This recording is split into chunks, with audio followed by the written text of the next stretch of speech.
बिस्मिल्लाहिर्रहमानिर्रहीम। अस्सलामु अलैकुम वरहमतुल्लाहि वबरकातुहू। मेंसेस वाली ख़वातीन रोज़ों का सवाब कैसे हासिल करें? नापाकी की हालत में ख़वातीन क्या क्या आमाल सर अंजाम दे सकती हैं? मोहतरम नाजरीन, आज की इस वीडियो में इस बाबरकत और रहमतों की मुसलसल बरसात वाले महीने यानी माह रमज़ान से फ़ायदा उठाने के लिए चंद ऐसे आमाल जिक्र किए जा रहे हैं जो मेंसेस यानी हैज़ो निफास में अंजाम दिए जाए और ख़वातीन खूब फ़ायदा उठा सकें।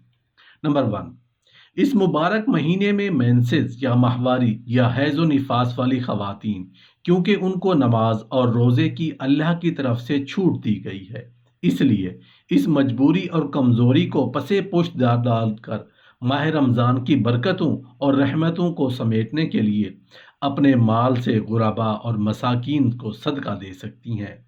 अपने पास माल ना हो तो शौहर की इजाज़त से उसके माल से सदका देने में दोनों को सवाब मिलेगा।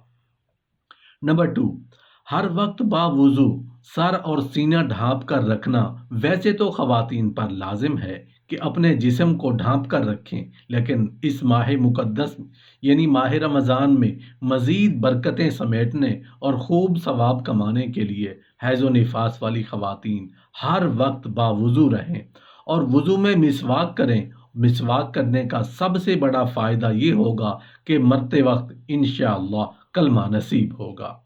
नंबर 3, मेंसेस और हैज़ो निफास वाली ख़वातीन को चाहिए कि घर में मौजूद दूसरे अफराद के लिए अफ्तारी और सहरी का इंतज़ाम करें। सहरी और अफ्तारी का इंतज़ाम भी करते रहें और ज़िक्र व अज़कार भी करते रहें तो इंशाअल्लाह खाना भी नूरानी और बाबरकत बनेगा और सवाब भी मिलेगा।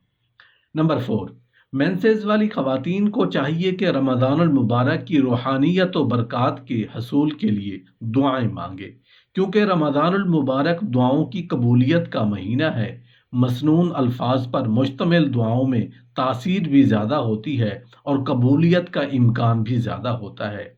अपने लिए, अपने घर वालों के लिए, औलाद और आलम इस्लाम के लिए दुआएं मांगे। एक हदीस है जिसका मफहूम इस तरह है कि दुआएं जल्द कबूल करवाना चाहते हो तो दूसरों के लिए दुआएं मांगना शुरू कर दें। नंबर 5, हैज़ो निफास वाली ख़वातीन को चाहिए कि घरों पर काम करने वाली ख़वातीन, नौकर, खादिम और मुलाजिम पर कामों का बोझ हल्का करें। रसूल अल्लाह सल्लल्लाहु अलैहि वसल्लम ने इरशाद फरमाया, जो शख्स रमज़ान के महीने में अपने ग़ुलाम यानी खादिम और मुलाजिम के बोझ को हल्का कर दे तो हक़ ताला शानहू उसकी मग़फ़िरत फरमाते हैं और उसे आग से आज़ादी अता फरमाते हैं। नंबर 6, हैज़ो निफास वाली ख़वातीन को चूँकि नमाज और रोज़े की छूट दी गई है, उनको चाहिए कि बच्चों को रोज़े की आदत डालें। 7 साल या उससे बड़े बच्चों को रोज़े के हवाले से खसूसी तरगीब दें और उनकी जहन साजी करें ताकि उन्हें रोज़े रखने की आदत पड़ जाए और बच्चों की ज़िंदगी भर के रोज़े आपके लिए सदका जारिया होंगे। नंबर 7, हैज़ो निफास वाली ख़वातीन के पास अगर दीनी तालीम है तो ख़वातीन के दीनी अहकाम से वाकफ़ियत के लिए तालीम का इंतज़ाम करें और ख़वातीन को इस्लाम की ज़रूरी तालीम से आगाह करें। कुरान और हदीस का भी दर्स दे सकती हैं। अल्लाह के फ़ज़ल से आपको इस अमल का बहुत बड़ा अजर मिलेगा। अगर तालीम याफ्ता नहीं है तो दूसरों के इल्मी हलकों में जाएं और दीन से आगाही हासिल करें और रोज़ाना अपने घर में फ़ज़ाइल आमाल और फ़ज़ाइल सदक़ात की तालीम करें। नंबर 8, ज़िक्र व अज़कार सुबह और शाम, अस्तग़फ़िरुल्लाह, दरूद शरीफ और तीसरा कलमा 100 बार सुबह शाम और सोने जागने की दुआएं और दीगर किसी किस्म के भी अज़कार औरत हैज़ो निफास में कर सकती है। इसलिए औरत को चाहिए कि अज़कार की मुस्तनद किताबों से अज़कार देख कर या हिफ्ज़ करके जिनसे इन अय्याम में हमेशा फ़ायदा उठा सकती हैं। बाज़ अज़कार मुख्तसर हैं मगर अजर व सवाब बहुत ही ज़्यादा है। नंबर 9, हैज़ो निफास वाली औरत को बदनी इबादत में नमाज रोज़ा मना है मगर कल्बी और लिसानी आमाल मसलन ज़िक्र व अज़कार, दुआ व इस्तिग़फ़ार, वुज़ू, मिसवाक, सदका व खैरात, दर्स व तदरीस, उलमाए कराम के बयानात, फ़ज़ाइल आमाल, फ़ज़ाइल सदक़ात اور دینی کتابوں کا مطالعہ جیسے اعمال انجام دینا جائز ہے۔ اللہ تعالی ہم سب کی بہنوں کو، بیٹیوں کو قرآن و شریعت کے مطابق دین کو سیکھنے کر دوسری ماؤں، بہنوں، بیٹیوں کو بھی سکھانے کی توفیق نصیب فرمائے۔ نمبر 10، حیض و نفاس کے دوران خواتین کو چاہیے کہ رمضان المبارک کی برکتوں کو سمیٹنے کے لیے بجائے اپنا وقت ٹی وی اور ڈراموں میں ضائع کرنے کے، نماز کے اوقات میں وضو کریں اور جائے نماز پر بیٹھ کر اذکار کریں۔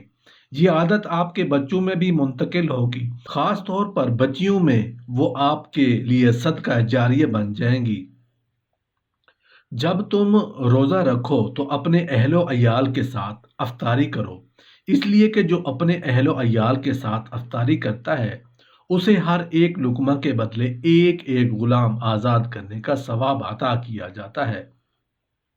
نماز عشاء اور تراویح کی ادائیگی کے بعد کھانا کھانا اور افطاری کے وقت سیر ہو کر نہ کھانا چاہیے، کیونکہ افطاری کے وقت سیر ہو کر کھانے کے باعث نماز عشاء اور تراویح میں نیند کے غلبہ کا احتمال ہوتا ہے۔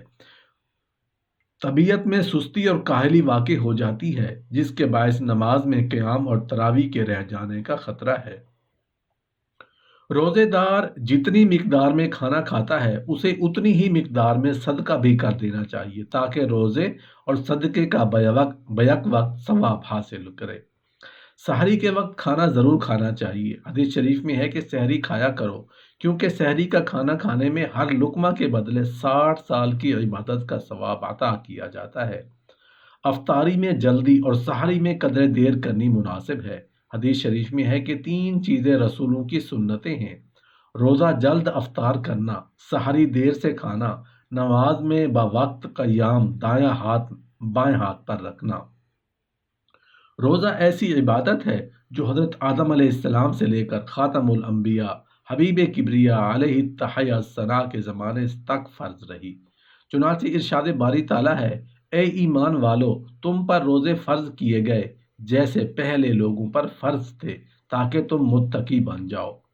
واضح ہو کہ پہلی امتوں میں بعض پر صرف 10 محرم الحرام کا روزہ فرض تھا، بعض پر ایام بیض کے روزے فرض تھے، یعنی ہر ماہ کی 13، 14 اور 15 تاریخ کو روزہ فرض تھا، اور بعض پر 3 ماہ کے روزے فرض ہوئے، اور امت محمدیہ پر فقط 1 ماہ کے روزے فرض قرار دیے گئے۔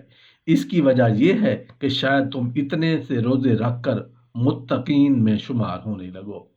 حضرت ابو ہریرہ رضی اللہ عنہ سے روایت ہے کہ نبی کریم صلی اللہ علیہ وآلہ وسلم نے ارشاد فرمایا: جس نے ایمان کے جذبے سے اور ثواب کی نیت سے رمضان کا روزہ رکھا، اس کے پہلے کئی گناہ بخش دیے گئے، اور جس نے رمضان کی راتوں میں قیام کیا ایمان کے جذبے اور ثواب کی نیت سے، اس کے گزشتہ گناہ بخش دیے گئے، اور جس نے لیلۃ القدر میں قیام کیا ایمان کے جذبے اور ثواب کی نیت سے، اس کے پہلے گناہ بخش دیے گئے۔